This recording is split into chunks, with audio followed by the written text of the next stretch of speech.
In the 1920s, the global logging industry was trapped in the past. It was an era where human progress stopped exactly where human muscle reached its limit. Imagine a forest in the dead of winter. The air is so cold it burns your lungs.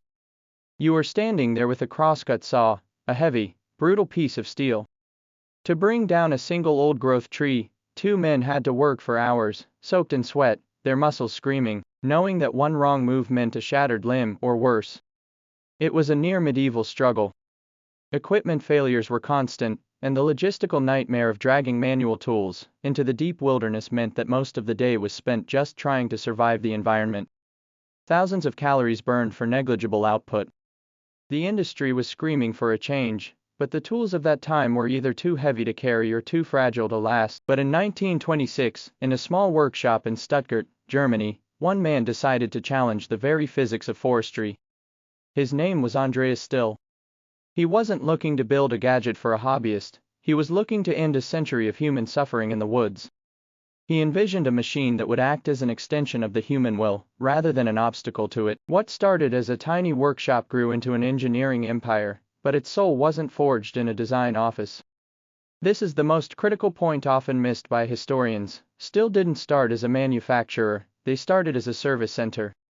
For 4 decades, the company focused on repairing anything that had an engine, generators, pumps, farm equipment. They became the doctors of the mechanical age.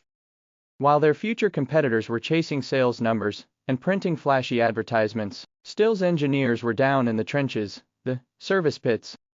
They saw the truth that brochures hide. They saw how piston rings failed under load. They analyzed why vibrations caused operator fatigue and nerve damage. They learned that a machine isn't defined by what it can do in a showroom, but by how it dies in the mud. This was a decades-long masterclass in engineering humility. Every time a mechanic brought them a broken machine, Stihl's engineers studied the corpse of that machine to understand its weakness. They learned that reliability isn't a feature you add at the end, it is a structural necessity baked into the core. This experience created a company that values field truth over marketing fiction. Let's go deeper. Look under the hood. Why do professional loggers choose this brand even when it costs more? The answer is a refusal to compromise on metallurgy. While the rest of the industry obsessed over cutting costs by swapping metal for cheap, injection-molded plastic, Stihl stubbornly insisted on magnesium alloys. Why? It wasn't a choice made for prestige, it was a decision dictated by physics. A high-performance 2-stroke engine is an aggressive, angry machine. It screams at 10,000 RPMs and reaches temperatures that would melt lesser materials. Plastic is a thermal insulator, it traps the deadly heat inside, accelerating engine failure.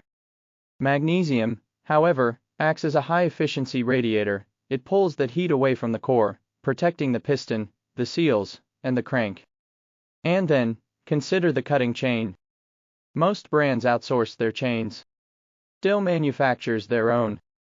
They control the steel chemistry, the heat treatment, and the precision grinding. It sounds like a minor detail, but a professional knows the truth. 50% of a saw's performance depends on the geometry of the tooth. If the steel is soft, it dulls in minutes. If it's too hard, it cracks.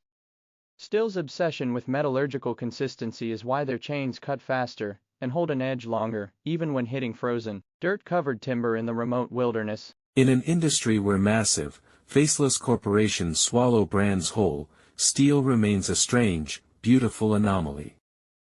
Look at the modern market. TTI owns Milwaukee, Ryobi, and Homelite. Stanley Black & Decker holds DeWalt, Craftsman, and Porter Cable.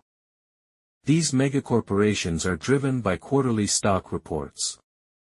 They constantly shift production to the cheapest possible labor markets and optimize costs for shareholders, often sacrificing the soul of their products to keep the stock price climbing. Stihl is a private, family-owned company. They do not have to answer to Wall Street or quarterly analysts. They don't outsource their soul. When you buy a professional saw from this brand, you aren't funding a Super Bowl commercial, you are paying for tolerance levels verified to the thousandth of a millimeter.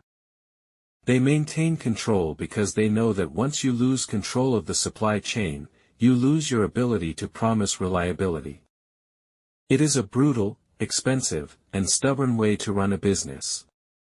But it is the only way to build something that lasts longer than a single generation. Today, the landscape is shifting from gasoline to lithium-ion technology. Critics predicted that the gasoline giants would be left in the dust by Silicon Valley-backed battery startups. But look at how Stihl approached the transition. They didn't just buy off-the-shelf Chinese battery packs and slap a sticker on them. They developed their own power management systems, their own thermal regulation, and their own specialized cell chemistry to protect against overheating.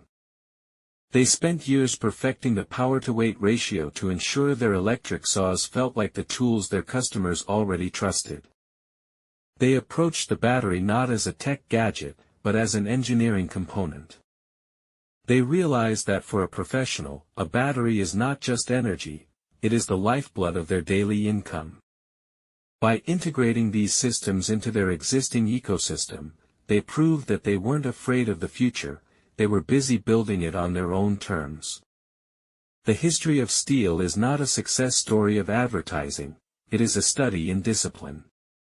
It is a story about what happens when a company spends a century never forgetting what a tool is actually for. When a logger starts a saw in the deep winter, thousands of miles from the nearest service center, they don't care about the brand's marketing budget. They care about one thing, that the machine works.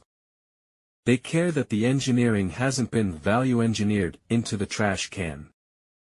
That singular principle, the tool must not fail, turned a small, dusty workshop in Stuttgart into a global icon. Andreas Stihl left behind not just a business, but an engineering standard. While other brands try to survive by selling their names, this standard continues to work.